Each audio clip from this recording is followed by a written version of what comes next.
नमस्कार, न्यूज़ के खास कार्यक्रम में आपका स्वागत है। मैं हूं देवेंद्र कुशवाहा। आज इस कार्यक्रम में हम बात करेंगे छत्तीसगढ़ विधानसभा चुनाव के लिए बने मतदान केंद्रों। छत्तीसगढ़ में प्रथम चरण के लिए 7 नवंबर को मतदान होना है, जिसमें बस्तर संभाग की 12 सीटें और दुर्ग संभाग की 8 सीटों पर मतदान होना है। छत्तीसगढ़ के कई स्थान नक्सल प्रभावित क्षेत्र हैं, जहाँ चुनाव आयोग को मतदान कराना एक बड़ी चुनौती होगी। ऐसे में चुनाव आयोग काफी तैयारी कर रहा है। आइए जानते हैं वह कौन से जिले हैं जो नक्सल प्रभावित हैं। पहले इन ग्राफिक्स के माध्यम से हम देखते हैं।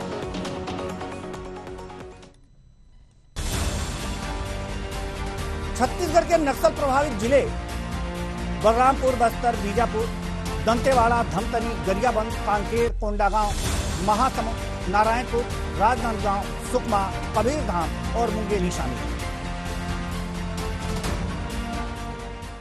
तो ये थे वो नक्सल प्रभावित जिले जिनकी हमने अभी बात की, ग्राफिक्स के माध्यम से बताया। नक्सल प्रभावित जिलों की अगर जो बात की जाए तो बस्तर संभाग उनमें से एक है। बस्तर संभाग में कुल 12 विधानसभा सीटें हैं, जिनमें 7 नवंबर को होने वाले प्रथम चरण के मतदान होना है।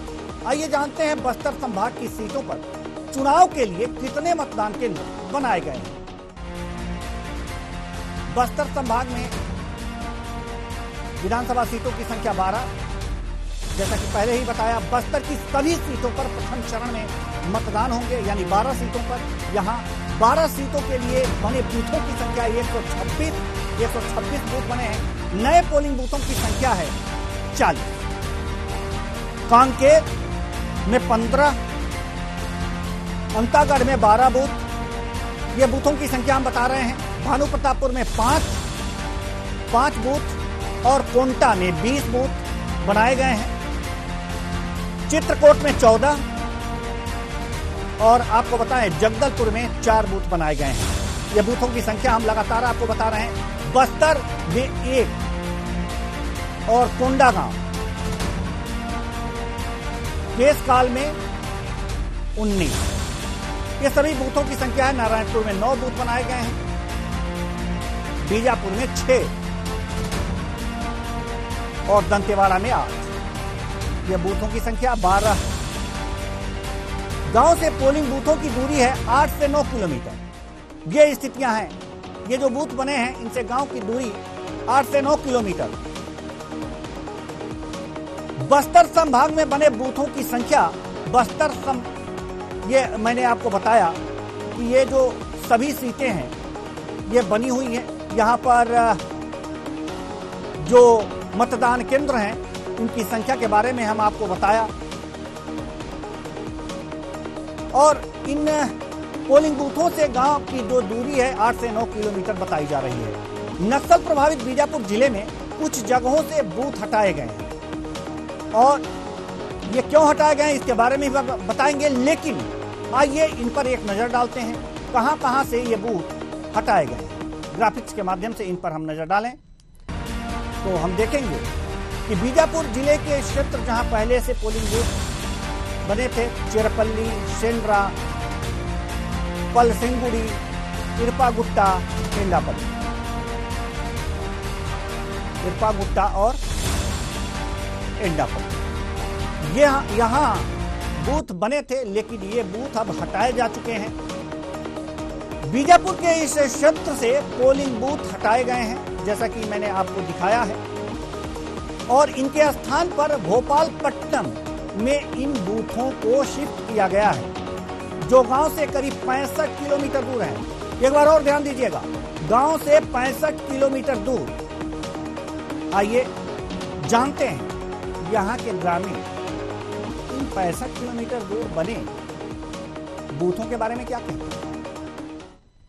देखिए, सड़क की तो बदहाली है ही है, पैदल चलने को रास्ता भी बदहाली है। उतना दूर से आने जाने में नक्सलाइटों को तो भय है ही है, लेकिन फिर भी अबुझमाड़ में इतना जंगलों में जंगल का जानवर कभी उतनी भय रहता है। जब चुनाव डालने आते हैं तो मतदान केंद्र में जाके डाल के तो वापस नहीं जा पाएंगे, क्योंकि लाइन लगाना पड़ता है। क्योंकि जो चुनाव आयोग का नियम है, वो नियम पालन करना पड़ेगा, तभी वहाँ चुनाव डालना पड़ेगा, नहीं तो फिर भाई लोग जाकर वहाँ वोट डालकर वापस नहीं जा पाएंगे। इसीलिए आधी रात को भी जाना पड़ता है, तो जंगल का भी उतनी डर है, नक्सलियों की भी डर उतनी है। जान जोखिम में डालते हैं। जान जोखिम डाल के नहीं, पूरा जान को नजेब में लेके चलते हैं। जितने भी हमारे अबुझमाड़ में हैं, हमारे भाई लोग अबुझमाड़िया हैं, अबुझमाड़िया नहीं सभी जाति के हैं वहाँ, लेकिन क्या सबको उतनी भय रहता है कि मैं कब घर पहुँचूँ, कब तक ये करूँ। अभी जो पोलिंग बूथ बना हुआ है वो बहुत गलत बना हुआ है, जिससे हमको मत करने में काफ़ी दिक्कत होगा। प्रशासन ने बहुत गलत किया है, इसके लिए कुछ सुविधा करना चाहिए था इनको। मतदान केंद्र दूर बनाए गए हैं तो उसको पास बनाना चाहिए, तो हम लोगों को जहाँ जाने में दूर पड़ता है, आने जाने में तकलीफ जाता है। तो ग्रामीणों की यह परेशानियां तो हैं ही, लेकिन समस्या लोगों के सुरक्षा का भी है। मतदाता पोलिंग बूथ तक जाएंगे और वो भी सुरक्षित। इसके लिए चुनाव आयोग ने पुख्ता इंतजाम करके रखे हैं। आइए जानते हैं बस्तर क्षेत्र में शांतिपूर्ण मतदान के लिए क्या कुछ इंतजाम किए गए हैं। बस्तर में शांतिपूर्ण मतदान के लिए क्या है इंतजाम? सुरक्षा में 1 लाख से अधिक जवान, केंद्रीय व राज्य पुलिस के अलावा अन्य फोर्स शामिल हैं। पहली बार महिला कमांडो की तैनाती हुई है। नक्सली मोर्चे पर उनकी नजर रहेगी। दंतेश्वरी फाइटर्स भी मोर्चा संभालेंगे। दुर्गा फाइटर सहित जिला के बल के जवानों की भी यहां पर तैनाती होगी। तो ये फाइटर्स भी इस मतदान में हिस्सा लेंगे सुरक्षा व्यवस्था के लिए। सुरक्षा की तैयारियों के बीच एक खास बात यह है कि जो भी मतदान केंद्र बने हैं उनमें 35 मतदान केंद्र ऐसे हैं जिनका जिम्मा महिला कमांडो के जिम्मे है। आइए कुछ खास बातों पर गौर करते हैं। ये क्या खास बातें हैं, ग्राफिक्स के माध्यम से जानते हैं सुरक्षा की खास बातें। इसमें 35 मतदान केंद्र महिला कमांडो के जिम्मे। अगर बात करें, एक बूथ जो है वो ट्रांसजेंडर पुलिस के हवाले है। ये खास चीज है। अब बात कर लेते हैं छत्तीसगढ़ के बस्तर में नक्सलियों के दहशत को देखते हुए पोलिंग पार्टियों की सुरक्षा के इंतजाम किए गए हैं। इसके लिए वायुसेना के हेलीकॉप्टर का इस्तेमाल होगा। हम समझते हैं कि किन विधानसभा क्षेत्रों के लिए हेलीकॉप्टर से भेजे जाएंगे मतदान यानी कि पोलिंग दल। तो आइए ग्राफिक्स के माध्यम से ये भी जान लेते हैं कहां कितने मतदान दल हैं। तो मतदान दलों की बात करें तो अंतागढ़ में 6, नारायणपुर 18 और बीजा दंतेवाड़ा में अगर जो बात करें, नारायणपुर में 18 है और दंतेवाड़ा में अगर जो बात करें तो 9 मतदान केंद्र हैं और बीजापुर में 73 पोलिंग पार्टियां ऐसी हैं जिनको हेलीकॉप्टर से ले जाया जाएगा। ये बहुत ही संवेदनशील है। कोंटा में 42 पोलिंग पार्टियों को यानी कि कुल 148 पोलिंग पार्टियों को यहां पर ले जाया जाएगा हेलीकॉप्टर से। और सुरक्षा व्यवस्था, ये मतदान केंद्र है, देख लीजिए किस तरह से नक्सली क्षेत्र में ये मतदान केंद्र और ये गांव की स्थिति है। और मतदान केंद्र भी देख सकते हैं आप कि इस तरह के मतदान केंद्र हैं, स्थितियां हैं। यहां पर सुरक्षा के जो इंतजामात हैं ये भी आप देख सकते हैं कि किस तरह से यहां पर सुरक्षा बल तैनात होता है।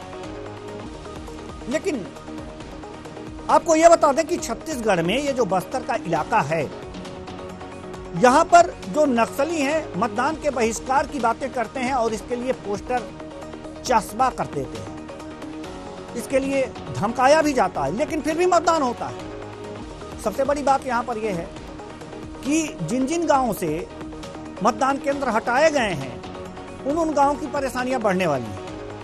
8-9 किलोमीटर दूर मतदान यानी कि पोलिंग बूथ बनाए गए हैं। कहीं कहीं पर 65 किलोमीटर दूर जाना पड़ेगा मतदान करने। किस तरह से जाएंगे, इसकी व्यवस्था कैसे होगी, आज इसी पर चर्चा करेंगे। चर्चा के लिए हमारे जो मेहमान जुड़े हुए हैं, कांग्रेस प्रवक्ता प्रखर सोनी जी और वरिष्ठ पत्रकार आकाश सिंह जी हमारे साथ जुड़े हुए हैं। माफ कीजिएगा, गंगेश द्विवेदी जी वरिष्ठ पत्रकार हमारे साथ जुड़े हुए हैं। दोनों मेहमानों का बहुत बहुत स्वागत है। हमारे इस कार्यक्रम में। छत्तीसगढ़ में प्रथम चरण के मतदान होने हैं। मतदान की किस तरह से चुनाव आयोग ने तैयारियां की हैं हमने ग्राफिक्स के माध्यम से दिखाए हैं।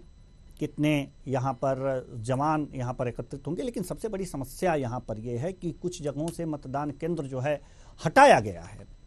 और वो केंद्र अगर जो हम आप उस केंद्र के बारे में अगर जो आप बात करें, हम आपसे बात करें तो बड़ी विकट स्थिति आ जाती है।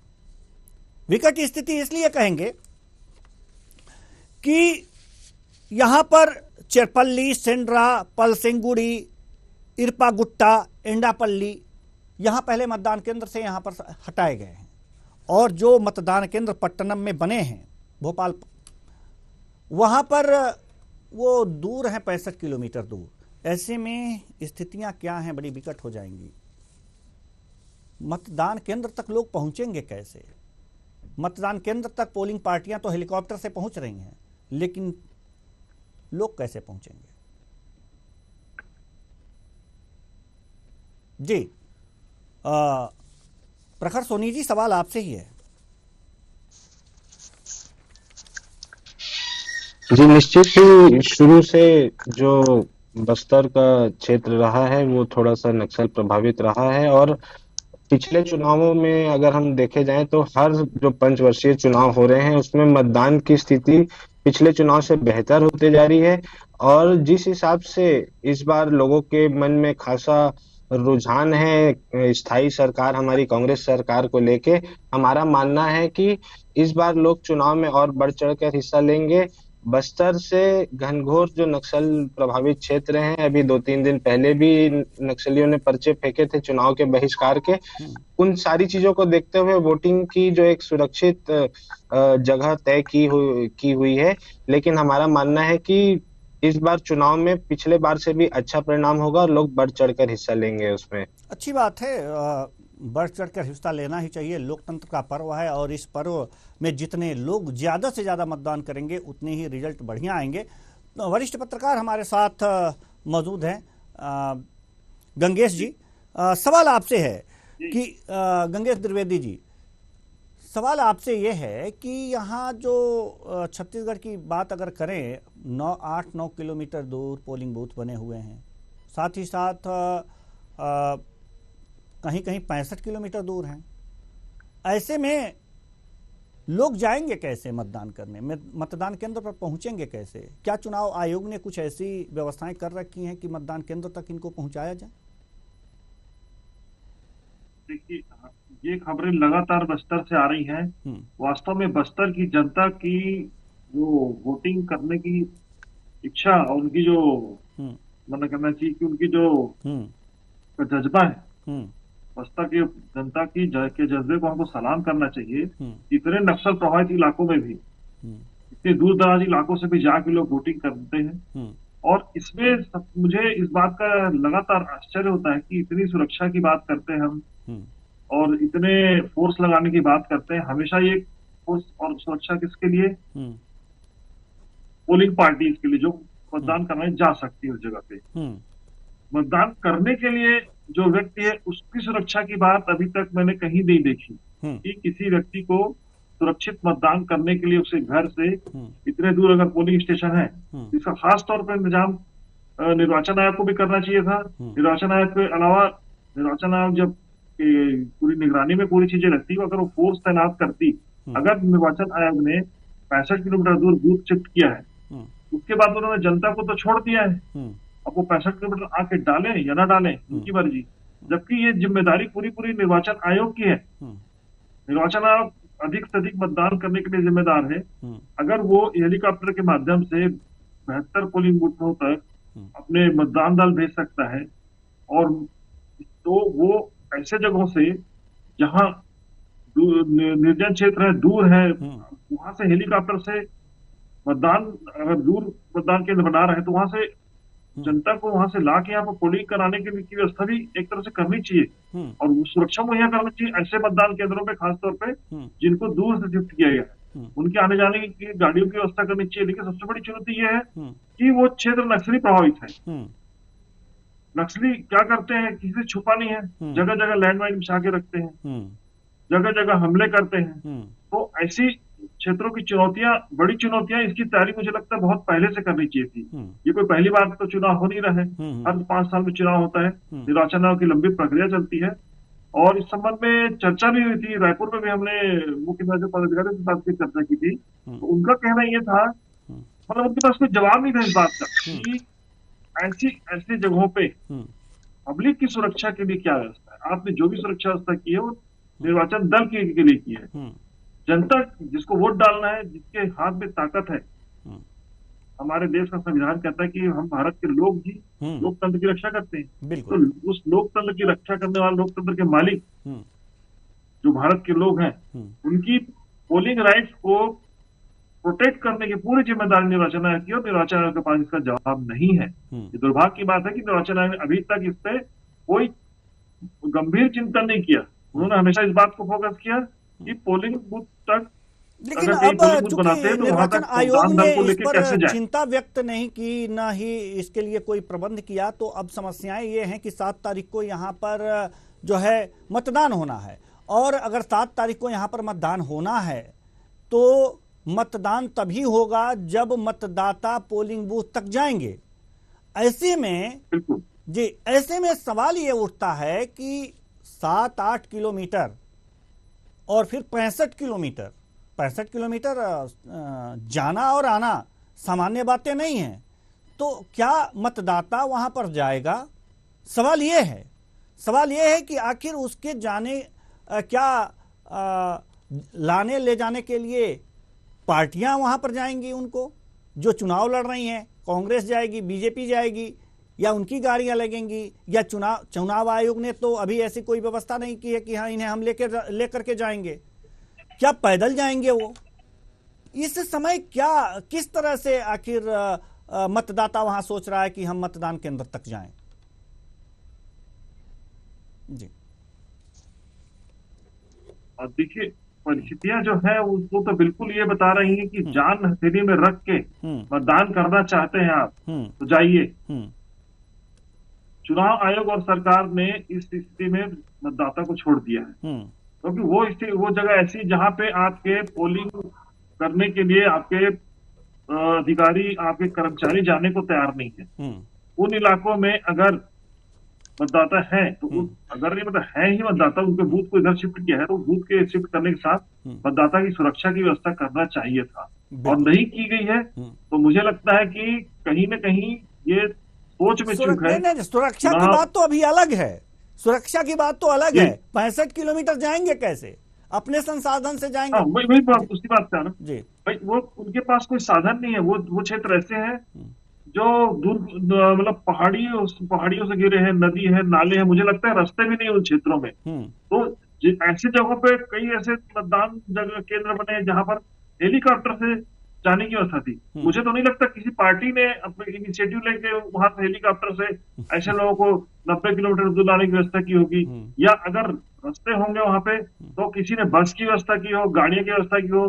जैसे शहरी क्षेत्रों में हम देखते हैं कि लोग कॉलोनियों में, बस्तियों में गाड़ियां लगाते हैं, उसके बाद लोग मतदान करने नहीं जाते हैं वहां। तो ऐसी स्थिति में जान हथेली पे लेकर कैसे कोई मतदान करने जाएगा? ये बहुत ही चुनौतीपूर्ण सवाल है, और इस पर चिंतन, अब ये अवसर है इस पर चिंतन करके आगे सुधार किया जाए। को भी इस पर चिंतन करना चाहिए और चुनाव आयोग को भी इस पर चिंतन करना चाहिए।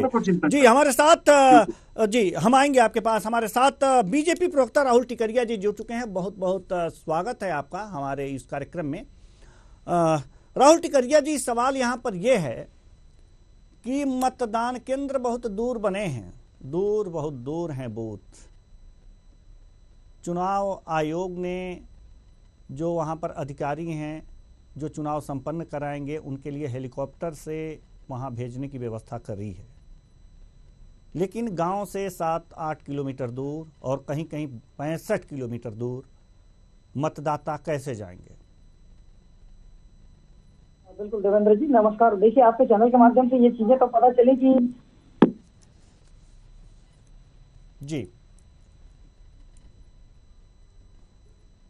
जी राहुल टिकरिया जी से शायद हमारा संपर्क टूट गया है। हम पुनः जुड़ने का प्रयास करेंगे। प्रखर सोनी जी के पास आना चाहेंगे। राजनीतिक दल इसके बारे में क्या सोच रहे हैं? सिर्फ वोट लेना ही महत्वपूर्ण नहीं होता, मतदाताओं को सुरक्षित रखना और मतदान केंद्र तक पहुंचाना भी महत्वपूर्ण होता है। ऐसे में राजनीतिक दल क्या सोच रहे हैं? देखिए, निश्चित ही कांग्रेस सरकार जब बनी 2018 चुनाव के बाद में, तो बस्तर में कुछ ऐसे संवेदनशील जगह थे जिसमें सन 2000 या छत्तीसगढ़ बनने के बाद से आज तक के सड़क निर्माण, पहुंच मार्ग नहीं बन पाया था, पुल पुलिया नहीं बन पाई थी। तो एक विकास के माध्यम से और चुनावों को देखते हुए, लोगों का आवागमन देखते हुए सरकार सतत प्रयास करी है कि बस्तर और नक्सल प्रभावित क्षेत्रों का विकास हो, जिससे चुनाव ही नहीं, उनके रोजमर्रा की जिंदगी भी प्रभावित थी और अब वो सुगम होते जा रही है। पिछले जो चुनाव से इस चुनाव की अपेक्षा हम अगर देखेंगे तो निश्चित ही जो रिजल्ट है वो चौंकाने वाले रहेंगे, हमारा मानना है। और मतदान में इजाफा होगा, मत जिसके भी पक्ष में पड़े, लेकिन निश्चित ही हमारा मानना है कि बस्तर के लोग जागरूक हो चुके हैं। बीजापुर में लोग बढ़ चढ़कर मतदान करेंगे, मतदान केंद्र पहुंचकर। जी, अच्छी बात है। मतदान केंद्र बढ़ चढ़कर मतदान केंद्र में पहुंचेंगे और पहुंचना भी चाहिए, इसके लिए प्रयास भी होने चाहिए। लेकिन फिर आप एक बात नहीं बता पा रहे हैं, हम बार बार आपसे पूछना चाहते हैं, राजनीतिक दलों की क्या स्थिति है वहाँ पर कि इतने दूर जब मतदान केंद्र हैं तो वहाँ पर कैसे कैसे पहुँचेंगे? राजनीतिक दल अगर व्यवस्था नहीं कर सकते और कर भी नहीं पाएंगे, क्योंकि चुनाव आयोग का जो डंडा है, लेकिन चुनाव आयोग से तो ये कह ही सकते हैं कि इतने दूर कैसे जाएंगे, ये प्रश्न तो रख ही सकते हैं। तो क्या कांग्रेस ने ये चुनाव आयोग के सामने प्रश्न रखा है कि आखिर 65 किलोमीटर दूर जब चुनाव बूथ बने हैं, कहीं 7-8 किलोमीटर दूर बूथ बने हैं, तो ऐसे में मतदाता जाएंगे कैसे? अगर मेरा ही मन हो कि हाँ हम जाएं, एक तो पहले नक्सली इलाका है, इतने दूर जाने में ही जान हथेली पर लेके जाना है। अगर थोड़ी दूरी पर होता तो समझ में भी आता कि घर से निकले, जल्दी से गए और मतदान करके वापस चले आए। लेकिन अब 7-8 किलोमीटर दूर जाना और फिर आना, क्या ये देखिए, हर बार चुनाव निर्वाचन आयोग की हर बार अलग अलग व्यवस्थाएं होती है वहां की जो मौजूदा स्थितियों को देखते हुए।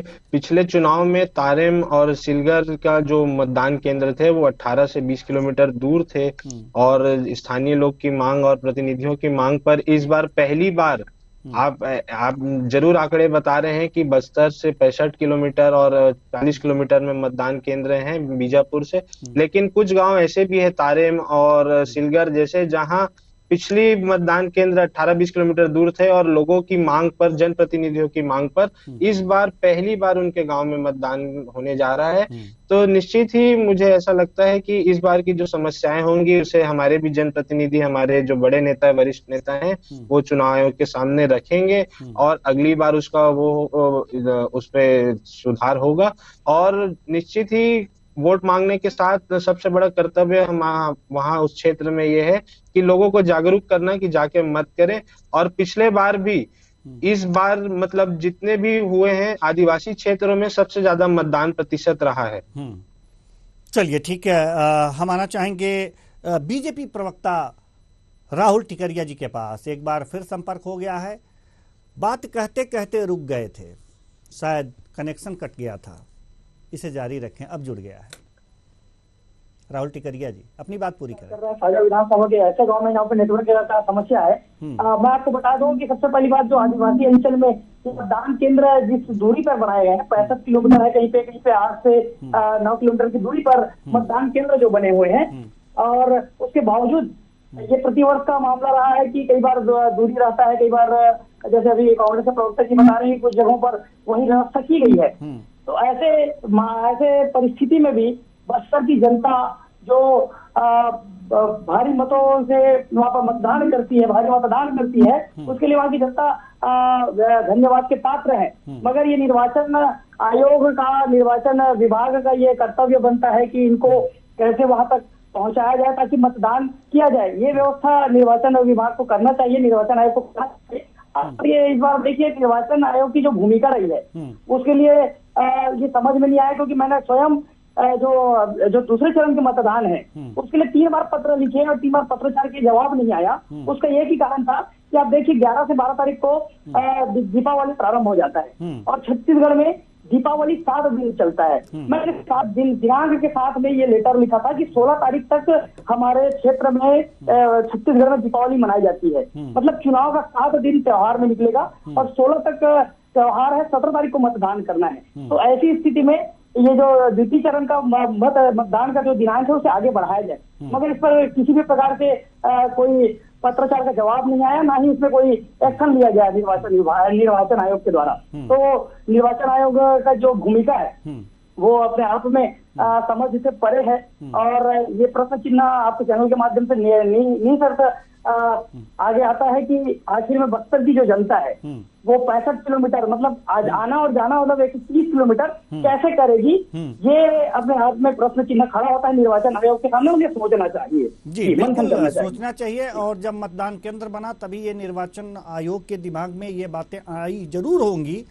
और आई होंगी तो कोई विकल्प शायद ढूंढ रहे होंगे कि क्या होगा, किस तरह से होगा। शायद खुलासा ना करना चाहते हों। हम आना चाहेंगे प्रखर माफ कीजिएगा गंगेश कुमार द्विवेदी जी के पास। गंगेश कुमार द्विवेदी जी वरिष्ठ पत्रकार हैं। ऐसा तो नहीं है कि चुनाव आयोग 65 किलोमीटर या 7-8 किलोमीटर दूर बूथ बना दे और उसके दिमाग में ये बातें ना आए कि आखिर इतने दूर लोग आएंगे कैसे। जैसा कि प्रखर सोनी जी ने कहा है कि 2 जगहों पर पिछली बार 15 से 20 किलोमीटर दूर मतदान करने लोग गए थे और भारी संख्या में मतदान हुआ था। ऐसे में क्या लगता है कि चुनाव आयोग इस बात को गोपनीय रखना चाहता है नक्सली की वजह से, नक्सलाइड एरिया होने की वजह से? देखिए, नक्सली क्षेत्र मुझे लगता है चुनाव आयोग खुद संघर्ष कर रहा है। जिन जगहों पे पिछली बार बूथ खोले गए थे उन बूथों को वापस शिफ्ट किया गया है। इसका मतलब ये है कि उन बूथों तक मतदान दल मतदान की जिम्मेदारी उठाने के लिए तैयार नहीं, कर्मचारी अधिकारी वहां जाने को तैयार नहीं। यही वजह है कि अब वो अपनी जान बचाने के लिए उनको खतरा है कि नक्सली ने जो बहिष्कार की बात कही है, अगर पर्याप्त सुरक्षा इंतजाम नहीं होगा वो उनकी गोली के शिकार होंगे। स्वाभाविक बात है, बस्तर ऐसा क्षेत्र है और नक्सलवाद ऐसी बड़ी समस्या है कि यहाँ बात तो होती नहीं है। अगर आपने उनकी बात नहीं मानी, उनको मौका मिला तो आपको सीधा गोली मार देंगे। ये जो जान का खतरा है, इसको देखते हुए मुझे लगता है कि जब मतदान दल वहां जाने के लिए तैयार नहीं हुआ तो इस वजह से उसको शिफ्ट किया गया गोपालपट्टनम में, जहाँ पर सुरक्षा व्यवस्था है। लेकिन जनता को, फिर मैं वही कह रहा हूँ, जनता को बिल्कुल खुले छोड़ दिया गया है। अब उसमें जनता की अपनी जिम्मेदारी है। इसके साथ ही साथ मुझे लगता है यहाँ पे राजनीतिक दलों की भी जिम्मेदारी इसलिए बढ़ जाती है कि आप चुनाव प्रचार करने तो उस गाँव में गए होंगे जहाँ आपके मतदाता है, या वो भी नहीं गए। ये भी सवाल उठता है कि क्या वो भी वहाँ चुनाव प्रचार करने गए कि नहीं गए। अगर ये भी जान लेते हैं ना सर, से भरे क्षेत्र हैं। हमारे 2 प्रवक्ता हैं, दोनों पार्टियों के जो प्रमुख पार्टियां हैं उनके दोनों के प्रवक्ता यहाँ पर मौजूद हैं। ये भी पता कर लेते हैं कि जो नक्सलाइड एरिया है जहाँ चरम पर है नक्सली समस्या, वहां पर प्रचार करने पहुंचे थे कि नहीं प्रखर सोनी जी? निश्चित ही जिस दिन से टिकट का ऐलान हुआ उस दिन से प्रत्याशी हमारे, चाहे लखमा जी हो चाहे अन्य भी जो प्रत्याशी हैं, वो क्षेत्र में बने हुए हैं। क्षेत्र में और चुनाव ही क्यों, पूरे 5 साल चुनाव के बाद भी क्षेत्र का दौरा करते हैं। और मेरे ख्याल से लखमा जी के बारे में ज्यादा बताना विषय नहीं है, क्योंकि लखमा जी जितने चर्चित रहते हैं अपने क्षेत्र में और लोगों के बीच में, वो अपने आप में एक प्रमाण है कि हमारे नेता, हमारे विधायक क्षेत्रों का दौरा करते हैं और क्षेत्र तक पहुंचते हैं। बिल्कुल, क्षेत्र तक पहुंचते हैं। राहुल टिकरिया जी, बीजेपी पहुंचती है कि नहीं मतदाताओं के पास जहां पर नक्सली हैं? बिल्कुल देवेंद्र जी, देखिए भारतीय जनता पार्टी का जो बूथ कार्यकर्ता है वो प्रत्येक बूथ में है और बूथ के साथ में वहाँ पे जो 1 बूथ 20 यूथ का जो स्कीम होता है उसके तहत हमारे कार्यकर्ता हर बूथ के अंतर्गत में है। और निसंदेह जिस प्रकार से चुनावी माहौल होता है उसमें हर प्रत्याशी का कार्यकर्ता वहां तक पहुंचता है और भारतीय जनता पार्टी के भी कार्यकर्ता वहां तक पहुंचे हैं। और आपको आश्वस्त कर दूं कि भारतीय जनता पार्टी जिस प्रकार से कई जगहों पर मतदान हो पाए उसकी व्यवस्था करता है, तो निसंदेह वहाँ के जो प्रत्याशी हैं, वहाँ के जो संयोजक हैं उस व्यवस्था में भी लगे होंगे, जिसकी जानकारी अभी लेना बाकी हम नहीं ले पाए हैं, क्योंकि मैं आपके जब डिबेट में जुड़ा तब मुझे पता चला कि मैं कौन से विषय में आपके साथ जुड़ा हुआ हूँ। उसके लिए मैं क्षमा प्रार्थी हूँ। कोई बात नहीं जी। तो अंतिम सवाल हम गंगेश कुमार द्विवेदी जी से करेंगे और ये जानना चाहेंगे कि आखिर ये जो बस्तर का इलाका है वास्तव में, और बस्तर जो संभाग है इसमें 12 सीटें हैं और 12 सीटों पर 7 तारीख को ही मतदान होने हैं। सुरक्षा व्यवस्था तो कड़ी है, इसके बारे में भी हम अपने दर्शकों को बता चुके हैं, लेकिन सवाल ये है कि इससे पहले भी मतदान होते रहे हैं और दूर दराज पोलिंग बूथ बनते रहे हैं, तो वहां मतदान भी होते रहे हैं, तो क्या वही प्रक्रिया अपनाई जाएगी? यहाँ पर लोग जान हथेली पर लेकर के जाते हैं तो वो जाएंगे ही, या कुछ एक्स्ट्रा कुछ सुरक्षा व्यवस्था इस बार करने की चुनाव आयोग सोच रहा है? देखिए, जो पहले भी जो मतदान होते रहे हैं, अभी जो पोलिंग बूथ है वही मैंने कहा कि पिछली बार जो नए खोले गए थे उनको शिफ्ट किया गया है और सुरक्षागत कारणों से ही शिफ्ट किया गया है।